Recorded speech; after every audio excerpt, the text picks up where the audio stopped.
ইলিশ মাছ আছে, সান্দা মাছ আছে, আফুটা মাছ আছে, চুরি মাছ, বিভিন্ন ধরনের মাছ আছে এখানে। আচ্ছা, কেমন লাগতেছে আপনাদের?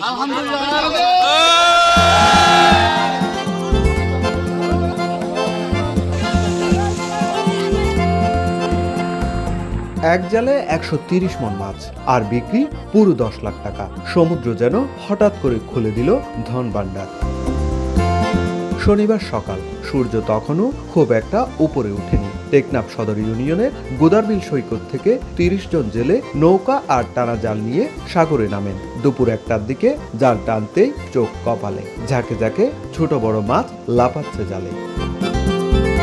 দেখতে দেখতে সৈকতে ভিড় জমে যায় উৎসুক মানুষের। কারো হাতে মোবাইল, কেউ আবার লাইভ করছে, কারণ এক জালে এমন ধরা রোজ রোজ দেখা যায় না। জালে ধরা পড়েছে পোয়া, ফাইসা, মলা, ছুরি, বাটা, রূপচাঁদা আর ইলিশ সহ নানা প্রজাতির সামুদ্রিক মাছ, সব মিলিয়ে প্রায় ১৩০ মণ। স্থানীয় ব্যবসায়ীরা দ্রুত দরদাম করে কিনে নেন পুরো চালান। প্রতি কেজি মাছ ১৫০ থেকে ২০০ টাকা বিক্রি হয়েছে।